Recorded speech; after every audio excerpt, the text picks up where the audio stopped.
নমস্কাৰ মই হেমন্ত কুমাৰ ৰয় আজি আমি আলোচনা কৰিম এইচএছ সেকেন্ড ইয়াৰ 2018 ৰ কোৱেশ্চন পেপাৰখন লজিক এণ্ড ফিলসফি এই কোৱেশ্চন পেপাৰখন আজিৰ এই ভিডিঅ'ত 2018 ৰ লজিক এণ্ড ফিলসফিৰ যিখিনি কোৱেশ্চন আলোচনা কৰা হ'ব এই গোটেইখিনি উত্তৰ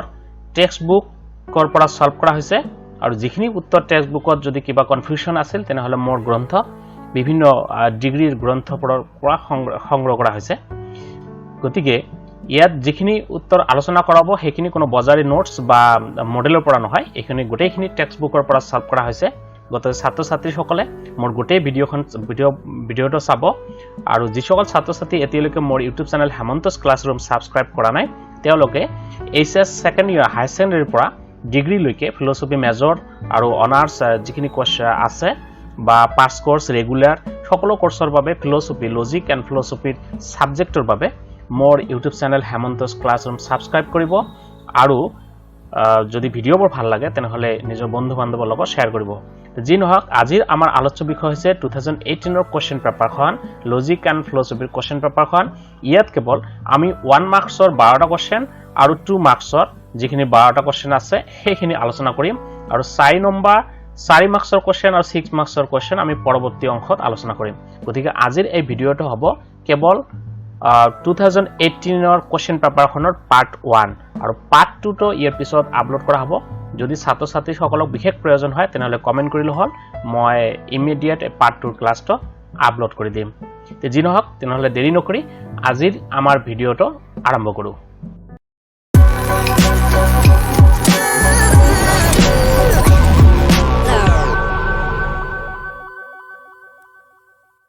তো 2018 ত লজিক এণ্ড ফিলসফিৰ যেটো প্ৰথম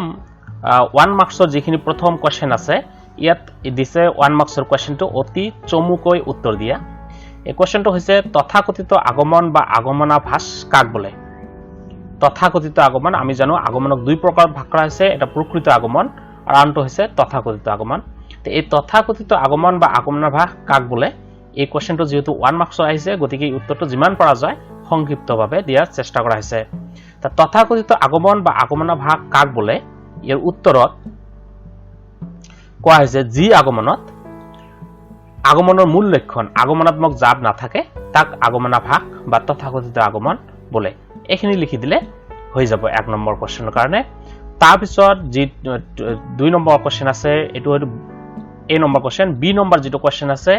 in the conclusion of scientific induction Is the conclusion of scientific induction certain? বৈজ্ঞানিক আগমনৰ সিদ্ধান্ত নিশ্চিত খবৰ হয়নে ইয়াৰ উত্তৰ হ'ব হয় তাৰপিছত C number question what is the basis of unscientific induction অবৈজ্ঞানিক আগমনৰ আধাৰ কি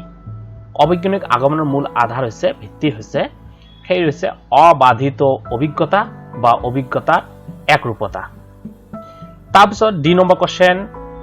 The plants like man have birth, growth, decay and death. Man possesses intelligence, therefore plants also possess intelligence. What type of analogical argument is this? ইয়াৰ অসমীয়াত হৈছে মানুহৰ দৰে উদ্ভিদৰ জন্ম বৃদ্ধি আৰু মৃত্যু আছে মানুহৰ বুদ্ধি আছে গতিকে উদ্ভিদৰ বুদ্ধি আছে এনে সাদৃশ্যমূলক অনুমানক কোন প্ৰকাৰৰ সাদৃশ্যমূলক অনুমান বুলি কোৱা হয় এটো হৈছে সাদৃশ্য অনুমান আমি জানো দুই প্ৰকাৰ আছে এটো হ'ব কু সাদৃশ্য অনুমান বা দু সাদৃশ্য অনুমান বুলি কোৱা হয় যা তাৰ পিছত নেক্সট যেটো ই নম্বৰ কোৱেশ্চন 1 মাৰ্কছৰ হৈছে the course of the world is not a uniformity but uniformities who said this জগতৰ ক্ৰম কেৱল এটা নিয়মৰ অধীন নহয় ই বহুতো নিয়মৰ অধীন কথাষাৰ কোনে কৈছিল এটো হৈছে তৰ্কবিদ বেইন ইয়াৰ উত্তৰ হ'ব তৰ্কবিদ বেইন তাৰপিছত F number question can there be more than one cause of an effect এটা কাৰ্যৰ এটাতকৈ অধিক কাৰণ থাকিব পাৰে নে এটা কাৰ্যৰ কেৱল এটাই কাৰণ থাকে গতিকে এই কথাটো ইয়াৰ উত্তৰ হ'ব নোৱাৰে তাৰপিছত আছে G number question what is working hypothesis কাৰ্যকৰী প্ৰকল্প কাক বোলে ইয়াৰ উত্তৰ হ'ব অধিক নিৰ্ভৰযোগ্য প্ৰকল্পৰ অভাৱত অসম্পূৰ্ণ স্বভাৱৰ বা সন্তোষজনক নহয় বুলি জানিও মাত্ৰ কাৰণৰ অনুসন্ধান কাৰ্য আৰম্ভ কৰাৰ উদ্দেশ্যে যি প্ৰকল্প গঠন কৰা হয় তাক কাৰ্যকৰী প্ৰকল্প বোলা হয় এটো হৈছে কাৰ্যকৰী প্ৰকল্প কাক বোলে ইয়াৰ উত্তৰ গতি এইখিনি ইয়াৰ পৰা লিখি ললে হৈ যাব তাৰ পিছত যেটো কোৱেশ্চন আছে এটো 8 number question give an example of A secondary quality গৌণ গুণৰ এটা উদাহৰণ দিয়া গৌণ গুণৰ এটা উদাহৰণ আমি জানো গৌণ গুণৰ এটা উদাহৰণ হৈছে বস্তুৰ সোৱাদ বস্তুৰ ৰূপ বা বৰ্ণ ইত্যাদি গৌণ গুণৰ উদাহৰণ গন্ধ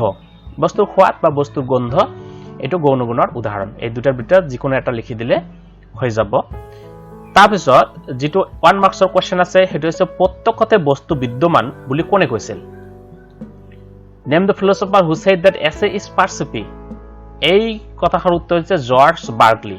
তাৰ পিছত আছে যে নম্বৰ কোশ্চেন ঐচ্ছিক ক্ৰিয়া কাক বলে what is called a voluntary action ঐচ্ছিক ক্ৰিয়া কাক বলে এৰ উত্তৰ হবে জীবৰ ক্ৰিয়া কৰ্তাই কোন উদ্দেশ্যৰ দ্বাৰা পৰিচালিত হৈ স্বেচ্ছাকৃতভাৱে সজ্ঞানে স্বাধীনভাৱে সম্পাদন কৰে সেইবোৰ ক্ৰিয়াক ঐচ্ছিক বা স্বেচ্ছাকৃত কৰ্ম বলা হয় মানে জীবৰ ক্ৰিয়া কৰ্তাই স্বেচ্ছাকৃতভাৱে সম্পাদন কৰে ইচ্ছাকৃতভাৱে সম্পাদন কৰে সেইবোৰ ক্ৰিয়াকে ঐচ্ছিক ক্ৰিয়া বলা হয় সংজ্ঞাটক অলপ ধুনিয়াকৈ এনেকৈ সজোৱা হৈছে জীবৰ ক্ৰিয়া কৰ্তাই কোনো উদ্দেশ্যৰ দ্বাৰা পৰিচালিত হৈ স্বেচ্ছাকৃতভাৱে সজ্ঞানে স্বাধীনভাৱে সম্পাদন কৰে সেইবোৰ ক্ৰিয়াক ঐচ্ছিক বা স্বেচ্ছাকৃত কৰ্ম বলা হয় তাৰ পিছৰ কোশ্চেনটো হৈছে কে number question give an example of non moral action নিৰ্নৈতিক কৰ্মেৰ এটা উদাহৰণ দিয়ে এৰ উত্তৰটা হবে যে চকু টিপ মৰা হাসি মৰা আদি হৈছে নিৰ্নৈতিক কৰ্ম যি কৰ্মৰ কোনো ভাল বেয়া বুলি যাক বিচাৰ কৰা নাযায় সেইবোৰে নিৰ্নৈতিক কৰ্ম গতিকে চকু টিপ মৰা হাসি মৰা এইবোৰ হৈছে নিৰ্নৈতিক কৰ্ম তাৰ পিছত যেটো কোশ্চেন আছে সেই কোশ্চেন হৈছে from which Latin word the term religion has been derived ইংৰেজি ৰিলিজিয়ন শব্দটো কোন ল্যাটিন শব্দৰ পৰা আহিছে এৰ উত্তৰ হবে ৰিলিগিয়াৰ তো এৰ অৰ্থ হ'ব ৰিলিগিয়াৰ এই শব্দটোৰ পৰা ল্যাটিন ৰিলিগিয়াৰ শব্দৰ পৰা আহিছে তাৰ পিছত কোশ্চেনটো হৈছে 2 মাৰ্কছৰ কোশ্চেন ইয়াত 1 মাৰ্কছৰ কোশ্চেন খিনি শেষ হল এতিয়া আহিল 2 মাৰ্কছৰ question what is a good analogy সুসাদৃশ্যমূলক অনুমান কাক বলে তো যি সাদৃশ্য অনুমানত দুটা বস্তুৰ মাজত থকা সাদৃশ্যবোৰ মৌলিক আৰু গুৰুত্বপূৰ্ণ গুণৰ সাদৃশ্য তাক সুসাদৃশ্য অনুমান বলা হয় বুজিছা যি সাদৃশ্য অনুমানত দুটা বস্তুৰ মাজত থকা সাদৃশ্যবোৰ মৌলিক আৰু গুৰুত্বপূৰ্ণ গুণৰ সাদৃশ্য তাক সুসাদৃশ্য অনুমান বলা হয় উদাহৰণস্বৰূপে উদাহৰণ দিয়া আছে যেনে পৃথিৱীৰ দৰে মংগল গ্ৰহত মাটি পানী বায়ু আৰু পৰিমিত উত্তাপ আদি আছে পৃথিৱীত জীৱ আছে গতিকে মংগল গ্ৰহত জীৱ আছে এইটো হৈছে সুসাদৃশ্য অনুমান তাৰ পিছত 3 number question name the theory according to which thought and reality are at bottom identical reality is rational who advocate the theory চিন্তা আৰু সত্তা পৰিশেষত অভিন্ন সত্তা বৈধিক বুলি প্ৰকাশ কৰা দাৰ্শনিক তত্ত্বটোৰ নাম লিখা এই তত্ত্বটোৰ পোষকতা কৰা দাৰ্শনিকজন কোন এই দাৰ্শনিক তত্ত্বটোৰ নাম হৈছে বস্তুগত ভাৱবাদ আৰু এই তত্ত্বটোৰ পোষকতা কৰা দাৰ্শনিকজন হল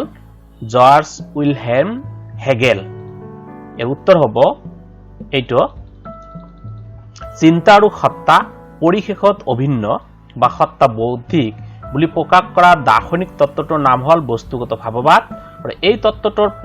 পোষকতা কৰা দাৰ্শনিকজন হল জৰ্জ উইলহেম হেগেল এখিনি লিখি দিলে ইয়াৰ উত্তৰ হৈ যাব তাৰ পিছত আছে 4 নম্বৰ কোশ্চেন ডিফাইন ইনডাক্টিভলি আগমনাত্মক জাপ বা আগমনাত্মক সংকটৰ সংজ্ঞা দিয়া আগমনাত্মক জাপ বা আগমনক সংকটৰ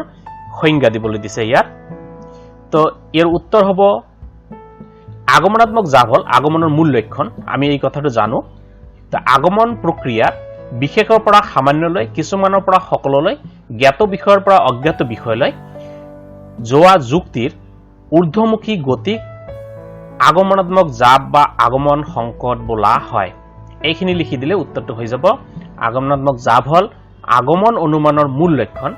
আগমন প্ৰক্ৰিয়াত বিশেষৰ পৰা সামান্যলৈ কিছুমানৰ পৰা সকললৈ জ্ঞাত বিষয়ৰ পৰা অজ্ঞাত বিষয়লৈ যোৱা যুক্তিৰ ঊৰ্ধ্বমুখী গতিক আগমনাত্মক জাপ বা আগমন সংকট বলা হয় গতিকে এইখিনি লিখি দিব পাৰে তাৰপিছত যেটো কোৱেশ্চন আছে দ্ৰব্য আৰু শক্তিৰ অবিনিশ্বৰতাৰ সূত্ৰটোৰ অৰ্থ কি তাৰমানে দ্ৰব্য আৰু শক্তিৰ যে অবিনিশ্বৰতা এটা সূত্র আছে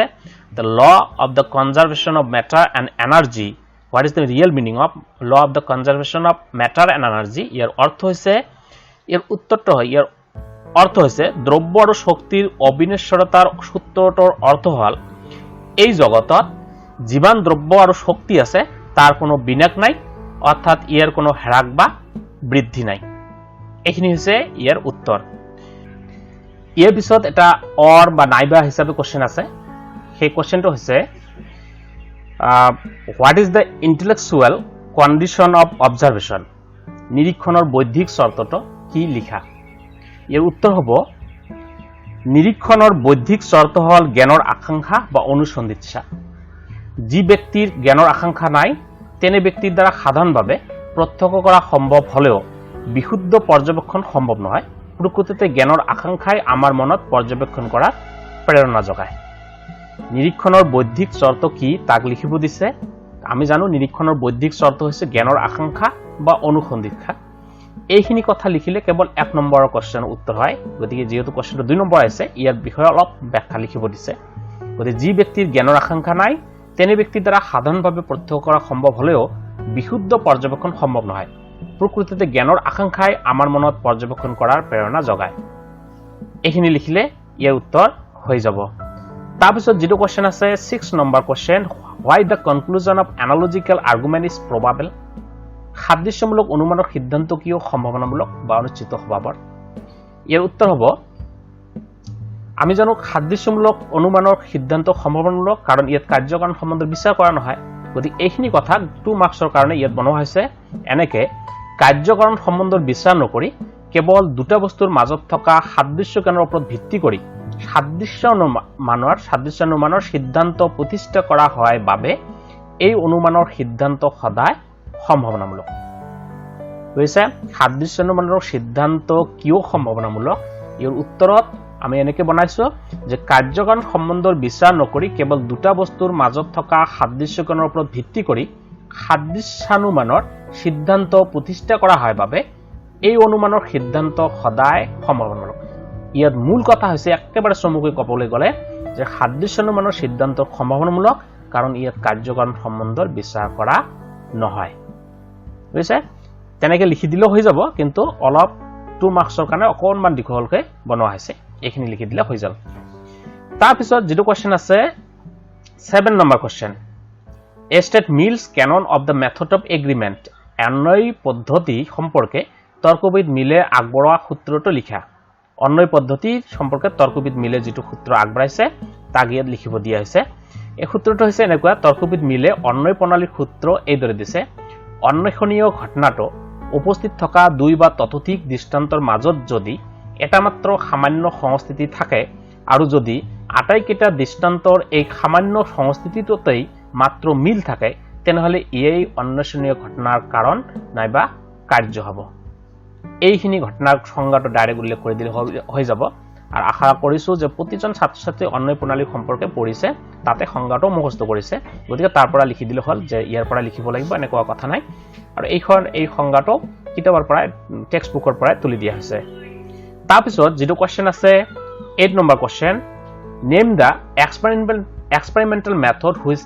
which determines the quantitative relation between cause and effect কাৰণ আৰু কাৰ্যৰ মাজত থকা পৰিমাণগত সম্পৰ্ক বিচাৰ কৰা পৰীক্ষামূলক পদ্ধতিটোৰ নাম লিখা তো ইয়াৰ উত্তৰটো হ'ব কাৰণ আৰু কাৰ্যৰ মাজত থকা পৰিমাণগত সম্পৰ্ক বিচাৰ কৰা পৰীক্ষামূলক পদ্ধতিটোৰ নাম হল সহপৰিৱৰ্তন পদ্ধতি তে ইয়াত কেৱল নামটোই উল্লেখ কৰিব দিছে গতিকে আমি এনেকৈ উল্লেখ কৰিম কাৰণ আৰু কাৰ্যৰ মাজত পৰিমাণগত সম্পৰ্ক বিচাৰ কৰা পৰীক্ষামূলক পদ্ধতিটোৰ নাম হল সহপৰিৱৰ্তন পদ্ধতি তাৰপিছত যেটো কোৱেশ্চন আছে 9 নম্বৰ কোৱেশ্চনত আছে can an action of an insane person be called a moral action give one reason in support of your view এজন উন্মাদ ব্যক্তিৰ ক্ৰিয়া নৈতিক কৰ্ম বুলি ক'ব পাৰিনে তোমাৰ মতৰ সপক্ষে এটি যুক্তি আগবঢ়োৱা ইয়াত আমি উত্তৰটো এনেকৈ দিয়া যায়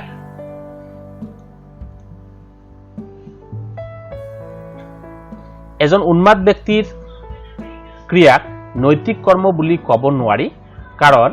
এই ক্ষেত্ৰত উন্মাদ ব্যক্তিজনৰ ক্ৰিয়া স্বেচ্ছাকৃত স্বাধীন ইচ্ছাৰ দ্বাৰা পৰিচালিত নহৈ আবেগ অনুভূতিৰ বশৱৰ্তী হৈ অনিচ্ছাকৃতভাৱে সম্পাদিত হয় এজন উন্মাদ ব্যক্তিৰ ক্ৰিয়াক আমি সদায় অনৈতিক বা অনৈচ্ছিক ক্ৰিয়া বুলি ধৰি লওঁ আৰু অনৈচ্ছিক ক্ৰিয়া বুলি ধৰি লওঁ কাৰণ ইয়াত এই ক্ষেত্ৰত উন্মাদ ব্যক্তিজনৰ ক্ৰিয়া স্বেচ্ছাকৃত স্বাধীন ইচ্ছাৰ দ্বাৰা পৰিচালিত নহৈ আবেগ অনুভূতিৰ বশৱৰ্তী হৈ অনিচ্ছাকৃতভাৱে সম্পাদিত হয় সেইকাৰণে উন্মাদ ব্যক্তিৰ ক্ৰিয়া ইয়াক অনৈতিক ক্ৰিয়া বুলি কোৱা হয় তাৰপিছত কোৱেশ্চন আছে অভিপ্ৰায় শব্দটোৰ অৰ্থ কি অভিপ্ৰায় ইয়াত 10 নম্বৰ কোৱেশ্চন আছে অভিপ্ৰায়ৰ অৰ্থ কি what is the meaning of intention ইয়াৰ উত্তৰটো হ'ব এনেকুৱা অভিপ্ৰায় হল এনে এটি মানসিক অৱস্থা যাৰ মাজত কৰ্মৰ উদ্দেশ্য সাধনৰ উপায় আৰু কৰ্মৰ ফলত উৎপাদিত প্ৰত্যাশিত অপ্ৰত্যাশিত ফলাফল নিহিত থাকে অৰ্থাৎ উদ্দেশ্য প্লাস উপায় প্লাস ফলাফল সমান সমান অভিপ্ৰায় এইটো হৈছে অভিপ্ৰায়ৰ মূল সংজ্ঞা আৰু ইয়াৰ মূল অৰ্থ অভিপ্ৰায় হলে এনেকুৱা এটা মানসিক অৱস্থা যাৰ মাজত কৰ্মৰ উদ্দেশ্য থাকে উদ্দেশ্য সাধনৰ উপায় থাকে আৰু কৰ্মৰ ফলত উৎপাদিত প্ৰত্যাশিত অপ্ৰত্যাশিত ফলাফল নিহিত থাকে অৰ্থাৎ উদ্দেশ্য প্লাস উপায় প্লাস ফলাফল মিলি ইকুয়াল টু অভিপ্ৰায় হয় যদি এইখিনি লিখি দিলে অভিপ্ৰায়ৰ কাৰণে 2 মাৰ্কছৰ কোৱেশ্চন আনসাৰ ইয়াত হৈ যাব তাৰপিছত যেটো কোৱেশ্চন আছে 11 number question What are the ultimate values of human life? Name the ideal or the value that which ethics is concerned. মানৱ জীৱনৰ পৰম মূল্য কেইটা কি আদৰ্শৰ মূল্যৰ লগত নীতিবিদ্যা জড়িত এই উত্তৰটো মানৱ জীৱনৰ পৰম মূল্য কেইটা হৈছে সত্য শিৱ আৰু সুন্দৰ শিৱ মানে কল্যাণ নীতিবিদ্যা শিৱ বা কল্যাণৰ আদৰ্শৰ লগত জড়িত নীতিবিদ্যা শিৱ বা কল্যাণৰ আদৰ্শৰ লগত জড়িত আমি জানো the ultimate value of human life is truth beauty and good and নীতিবিদ্যা is concerned with only good তাৰপিছত যেটো 12 নম্বৰ কোৱেশ্চন আছে ধৰ্ম আৰু নৈতিকতাৰ মাজত থকা দুটা সাদৃশ্য উল্লেখ কৰা name 2 points of similarity between religion and morality এই দুটা সাদৃশ্য লিখিবলৈ দিছে ধৰ্ম আৰু নৈতিকতাৰ এই সাদৃশ্য দুটা হৈছে প্ৰথমটো হৈছে ধৰ্ম আৰু নৈতিকতা উভয়ে মানুহৰ আচৰণক নিয়ন্ত্ৰণ কৰে সৎ আচৰণ আৰু সৎ কৰ্মই ধৰ্ম আৰু নৈতিকতাৰ উদ্দেশ্য এইটো এটা সাদৃশ্য তাৰপিছত 2 নম্বৰ সাদৃশ্য ধৰ্ম আৰু নৈতিকতা উভয়ে আত্মাৰ অমৰত্বত বিশ্বাস কৰে এইটো এটা সাদৃশ্য এই দুটা সাদৃশ্য লিখি দিলে ইয়াত হৈ যাব তাৰপিছত যেটো 13 নম্বৰ কোৱেশ্চন আছে ব্যতিৰিকী তাৰ 13 নম্বৰ নহয় এটো অৰ কোৱেশ্চন ব্যতিৰিকী প্ৰণালী কিয় প্ৰমাণৰ প্ৰণালী বুলি কোৱা হয় এই উত্তৰটো হ'ব এনেকুৱা ব্যতিৰিকী প্ৰণালী প্ৰমাণৰ প্ৰণালী কাৰণ পৰীক্ষণৰ প্ৰণালী হিচাপে ব্যতিৰিকী প্ৰণালী নিশ্চিতভাৱে দুটা ঘটনাৰ মাজত কাৰ্যকৰণ সম্বন্ধ নিৰ্ণয় কৰিব পাৰে ব্যতিৰিকী প্ৰণালী প্ৰমাণৰ প্ৰণালী তাকে কোৱা হৈছে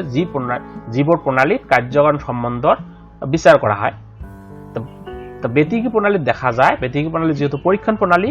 আৰু পৰীক্ষণৰ প্ৰণালী হিচাপে ব্যতিৰিকী প্ৰণালীত দেখা যায় যি ইয়াত দুটা ঘটনা যে নিৰীক্ষণৰ দ্বাৰা সংগ্ৰহ কৰা হয় সেই পৰীক্ষণৰ দ্বাৰা সংগ্ৰহ কৰা হয় সেই প্ৰণালী ঘটনা দুটাক ব্যতিৰিকী প্ৰণালী নিশ্চিতভাৱে সেই প্ৰণালী দুটাৰ মাজত থকা কাৰ্যকৰণ সম্বন্ধ প্ৰমাণ বা নিৰ্ণয় কৰিব পাৰে বা প্ৰমাণ কৰিব পাৰে গতিকে ব্যতিৰিকী প্ৰণালী যি প্ৰমাণৰ প্ৰণালী কাৰণ পৰীক্ষণৰ প্ৰণালী হিচাপে ব্যতিৰিকী প্ৰণালীয়ে নিশ্চিতভাৱে দুটা ঘটনাৰ মাজত কাৰ্যকৰণ সম্বন্ধ নিৰ্ণয় কৰিব পাৰে এখিনি লিখি দিলে হৈ যাব তাৰপিছত 13 নম্বৰ কোৱেশ্চন আছে এৰিষ্টটলৰ মতে আকাৰগত কাৰণ কাক বোলে what is formal cause according to Aristotle এই কোৱেশ্চনটো হৈছে 2 মাৰ্কছৰ 13 নম্বৰ হৈছে এৰিষ্টটলৰ মতে উপাদান বা পদাৰ্থৰ ওপৰত যি আকাৰ বা ৰূপ দি বস্তুটো গঠন কৰা হয় সি হল বস্তুটোৰ আকাৰগত কাৰণ কেন কাক কয় কোনো এটা উপাদান বা পদাৰ্থৰ ওপৰত যি আকাৰ বা ৰূপ দি বস্তুটো গঠন কৰা হয় সি হল বস্তুটোৰ আকাৰগত কাৰণ উদাহৰণ স্বৰূপে মাৰ্বল পাথৰক ভূপেন হাজৰিকাৰ ৰূপ দিয়া হলে সি হ'ব আকাৰগত কাৰণ মাৰ্বল পাথৰক যেতিয়া মূৰ্তি এটা সজোৱা হয় ভূপেন হাজৰিকাৰ তাক সেই মাৰ্বল পাথৰক যেতিয়া ভূপেন হাজৰিকাৰ ৰূপ বা আকাৰ দিয়া হয় সেয়ে হ'ব আকাৰগত কাৰণ এখিনি লিখি দিলে আকাৰগত কাৰণ হৈ যাব তাৰ পিছত যিবোৰ কোৱেশ্চন আছে হেবত 4 মাৰ্কছৰ আৰু 6 মাৰ্কছৰ কোৱেশ্চন আছে আমাৰ এই অংশত আজিৰ এই ভিডিঅত আমি কেৱল 2 মাৰ্কছৰ কোৱেশ্চনখিনি আলোচনা কৰিম 1 আৰু 2 মাৰ্কছৰ নেক্সট যেটো এই ভিডিও প্ৰস্তুত কৰা হ'ব ইয়াৰ পিছত এই মানে 2018 ৰ পাৰ্ট 2 সেইখিনি আমি 4 মাৰ্কছ আৰু 6 মাৰ্কছৰ বোৰ্ড কোৱেশ্চনখিনি আলোচনা কৰিম তথাপি মই ইয়াত কেৱল কোৱেশ্চনখিনি দেখুৱাই দিছো 14 নম্বৰৰ যেটো 4 মাৰ্কছৰ কোৱেশ্চন আছে that is explain the meaning of purushartha what are the 4 values or goals of human life as recognized by classical Indian philosophy পুৰুষাৰ্থৰ অৰ্থ কি ব্যাখ্যা কৰা প্ৰাচীন ভাৰতীয় দৰ্শনত স্বীকৃতি দিয়া মানৱ জীৱনৰ চাৰিটা পৰমূল্য কি লিখা পুৰুষাৰ্থ কি আছে আৰু মানৱ জীৱনৰ যে চাৰিটা পুৰুষাৰ্থ আছে ধৰ্ম অৰ্থ কাম মোক্ষ তাৰ বিষয়ে ইয়াত ব্যাখ্যা কৰিব দিছে তাৰপিছত আছে 15 number question state the principle of elimination on which the method of difference is based ব্যতিৰিকী প্ৰণালীৰ প্ৰতিষ্ঠিত হোৱা অপসৰণৰ সূত্ৰটো উল্লেখ কৰা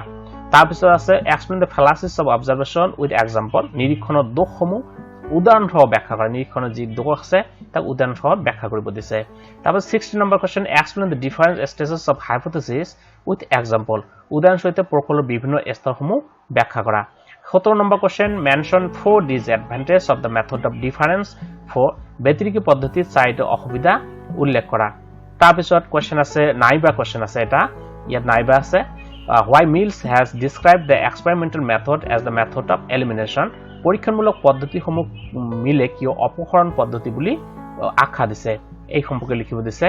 18 number question the grounds of induction is the result of induction state two reasons as to why this statement of Mill cannot be accepted আগমনৰ ভিত্তি হল আগমনৰ ফল মিলৰ এই উক্তি কিয় গ্ৰহণ কৰিব নোৱাৰি তাৰ দুটা কাৰণ উল্লেখ কৰা ইয়াৰ অৰ এটা দিছে define scientific realism as the exponent of scientific realism বৈজ্ঞানিক বাস্তববাদৰ সংজ্ঞা দিয়া বৈজ্ঞানিক বাস্তববাদৰ প্ৰবক্তাজনৰ নাম লিখা বৈজ্ঞানিক বাস্তৱৰ সংজ্ঞা দিব দিছে আৰু কেৱল প্ৰবক্তাজনৰ নাম লিখিব দিছে তাৰ পিছত যেটো কোৱেশ্চন আছে 19 number question which theory holds that external world can be known directly as it really is as the two reason as to why this theory cannot be accepted কোন মতত বহি জগতখনৰ যি ধৰণে আছে প্ৰত্যক্ষভাৱে সেই ধৰণে সঠিক জনা যায় কিয় এই সূত্ৰটো গ্ৰহণযোগ্য নহয় তাৰ দুটা কাৰণ উল্লেখ কৰা তাৰনে ইয়াত কোন তত্ত্বটোই বাহ্যিক জগতখন যিদৰে আছে তাক সেইদৰে জনা যায় বুলি কৈছে যেনেকৈ আমি জানো এটো সৰল বাস্তৱবাদ আৰু এই সৰল বাস্তৱবাদ তত্ত্বটো কিয় গ্ৰহণযোগ্য নহয় তাৰ দুটা কাৰণ দিয়ে তাৰ অৰ্থাৎ সৰল বাস্তৱবাদৰ দুটা সমালোচনা উল্লেখ কৰিলে হৈ যাব তাৰপিছত 20 number question what is solipsism name the theory with which solipsism is associated আত্মবাদ কি আত্মবাদৰ লগত জড়িত তত্ত্বটোৰ নাম লিখা তাৰপিছত আত্মবাদৰ তত্ত্বটোৰ লগত নাম লিখা আত্মবাদ মানে ইয়াত বাৰ্কলিৰ যে আত্মগত ভাৱবাদ আছে সেই আত্মগত ভাৱবাদত আত্মবাদ মানে আত্মকেন্দ্ৰিকতাবাদ দোষৰে দূষিত হৈছে আৰু সেইটো ইয়াত লিখিব দিছে সেই আত্মকেন্দ্ৰিকতাবাদ বা আত্মবাদ কি আৰু এই তত্ত্বটোৰ লগত জড়িত তত্ত্বটোৰ নাম লিখিব দিছে তাৰ মানে ইয়াত বাৰ্কলিৰ আত্মগত ভাৱৰ তত্ত্বটোৰ নাম লিখিলে হৈ যাব তাৰপিছত আছে 21 number question state the names of different kinds of induction with chart তৰ্ক তালিকাৰ সৈতে বিভিন্ন প্ৰকাৰৰ আগমন অনুমানৰ নামসমূহ উল্লেখ কৰা বিভিন্ন প্ৰকাৰৰ যে আগমন আছে আগমন প্ৰথমে প্ৰকৃত আগমন তথাকথিত আগমন প্ৰকৃত আগমন কেই প্ৰকাৰৰ আছে তাৰ নাম লিখিব লাগে বৈজ্ঞানিক আগমনিক সাদৃশ্য অনুমান আৰু তথাকথিত আগমন যে কেই প্ৰকাৰ আছে তাৰ নাম লিখিব লাগিব যেনেকৈ পূৰ্ণ আগমন যুক্তি সাদৃশ্য অনুমান আৰু ঘটনা সংযোজন এই তালিকা সহ সুন্দৰকৈ লিখি দিলে এই প্ৰশ্নৰ উত্তৰ হৈ যাব তাৰপিছত আছে 20 number question state 4 points of difference between scientific induction and unscientific induction বৈজ্ঞানিক আগমন আৰু অবৈজ্ঞানিক আগমনৰ মাজত থকা চাৰিটা পাৰ্থক্য উল্লেখ কৰা বৈজ্ঞানিক আৰু অবৈজ্ঞানিক আগমনৰ মাজত থকা পাৰ্থক্যবোৰ কেৱল লিখিব দিছে ইয়াত নাইবা এটা আছে নাইবাটো আছে এনেকুৱা name the fallacy which sometimes vitiates the method of difference when employed as a method of observation give an example in this context নিৰীক্ষণৰ ওপৰত নিৰ্ভৰ কৰি অসাৱধানভাৱে ব্যতিৰিকী প্ৰণালী প্ৰয়োগ কৰিলে তেনে অনুমান কি দোষৰে দূষিত হয় এই খণ্ডত এনে দোষৰ এটা নাম এটা উদাহৰণ দিয়া এইটো লিখিব দিছে তাৰপিছত 23 number question explain very briefly 4 advantages of experiment over observation নিৰীক্ষণৰ তুলনাত পৰীক্ষণৰ চাৰিটা সুবিধা অতি চমুকৈ ব্যাখ্যা কৰা তাৰপিছত আছে 24 number question define scientific induction with example state why it is called scientific briefly explain the three features of scientific induction ইয়াত দিছে উদাহৰণ সৈতে বৈজ্ঞানিক আগমনৰ সংজ্ঞা দিয়া তাৰপিছত এইবিধ আগমনক কিয় বৈজ্ঞানিক বুলি কোৱা হয় লিখা তাৰপিছত বৈজ্ঞানিক আগমনৰ তিনিটা বৈশিষ্ট্য লিখা এনেকে দিয়া হৈছে তাৰপিছত যেটো কোৱেশ্চন আছে হেতু আছে নাইবা কোৱেশ্চন ইয়াৰো নাইবা দিছে এটা ইয়াতো নাইবা দিছে এটা কোৱেশ্চন নাইবা কোৱেশ্চনটো হৈছে এনেকুৱা what is analogy how can the value of analogical argument be determined সাদৃশ্যমূলক অনুমান কাক বলে সাদৃশ্যমূলক অনুমানৰ মূল্যাঙ্কন নিৰ্ধাৰণ কৰা হয় তাৰমানে সাদৃশ্যমূলক অনুমান কাক বলে আৰু ইয়াত কেনেকৈ মূল্যাঙ্কন কৰা হয় সেই সম্পৰ্কে লিখিলে হৈ যাব তাৰপিছত আছে 25 number question explain the principle of uniformity of nature why it is called the formal ground of induction প্ৰকৃতিৰ একৰূপতা বিধিটো ব্যাখ্যা কৰা এই বিধি কিয় আগমনৰ আকাৰগত ভিত্তি বুলি কোৱা হয় সেই সম্পৰ্কে লিখিব দিছে তাৰপিছত ইয়াৰ এটা নাইবা আছে what is observation নিৰীক্ষণ কাক বলে describe the characteristics of observation নিৰীক্ষণৰ বৈশিষ্ট্যসমূহ বৰ্ণনা কৰা বুজিছে তাৰপিছত যেটো নেক্সট কোৱেশ্চন আছে what are the conditions তাৰমানে বৈধ প্ৰকল্পৰ এটা legitimate hypothesisৰ কন্ডিশনসমূহ বৈধ প্ৰকল্পৰ চৰ্তসমূহ কি কি এই বৈধ প্ৰকল্পৰ দুটা চৰ্ত ইয়াত উল্লেখ কৰিব লাগে explain any two of them যিকোনো দুটা চৰ্ত উল্লেখ কৰিব লাগে তাৰপিছত নাইবা এটা কোৱেশ্চন আছে explain the difference explain and illustrate the following types of hypothesis hypothesis এটা তিনিটা প্ৰকাৰ দিছে তাৰ ভিতৰত এই তিনিটা প্ৰকাৰৰ বিষয়ে লিখিব দিছে তা ইয়াত দিছে hypothesis concerning agent hypothesis concerning law and hypothesis concerning collocation তে এইখিনি উত্তৰ হৈছে উদাহৰণ তলত দিয়া প্ৰকল্পসমূহ ব্যাখ্যা কৰা মানে কৰ্তা বা কাৰণ বিষয়ক প্ৰকল্প নিয়ম বিষয়ক প্ৰকল্প পাৰিপাৰ্শ্বিক সংস্কৃতি বিষয়ক প্ৰকল্প আৰু মানে এই তিনিটা প্ৰকল্পৰ বিষয়ে ইয়াত উদাহৰণ আৰু সংজ্ঞাটো দিলে হৈ যাব তাৰপিছত আছে 27 number question explain briefly three advantages of method of agreement why is the method called the method of discovery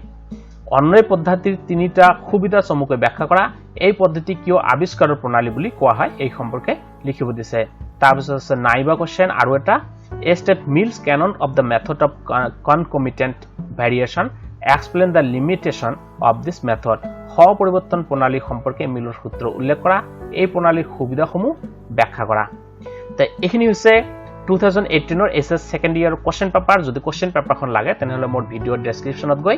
question পেপাৰখন ডাউনলোড কৰি ল'ব পাৰে আৰু যদি ইয়াৰ বোৰ্ড কোৱেশ্চনৰ উত্তৰখিনি লাগে তেনেহলে কমেন্ট কৰিলে হ'ল মই নেক্সট ভিডিঅটো তেনেকৈ ইয়াৰ বোৰ্ড কোৱেশ্চনখিনি উল্লেখ কৰি লিখি আপলোড কৰি দিম তো জিনক যদি ভিডিঅটো ভাল লাগিছে তেনেহলে কমেন্ট কৰিব আৰু লাইক কৰিব আৰু যদি ভিডিঅটো খুবেই ভাল লাগে তেনেহলে নিজৰ বন্ধু বান্ধৱৰ লগত ভিডিঅটো শেয়াৰ কৰিব আৰু যিসকল ছাত্ৰ ছাত্ৰী এতিয়ালৈকে মোৰ চেনেলটো সাবস্ক্ৰাইব কৰা নাই আপ টু বিএ ক্লাছ লৈকে কেৱল হাই সেকেন্ডাৰী নহয় বিএ লৈকে লজিক ফিলসফি ক্লাছসমূহ চাবলৈ মোৰ চেনেলটো সাবস্ক্ৰাইব কৰি মোৰ লগত থাকিব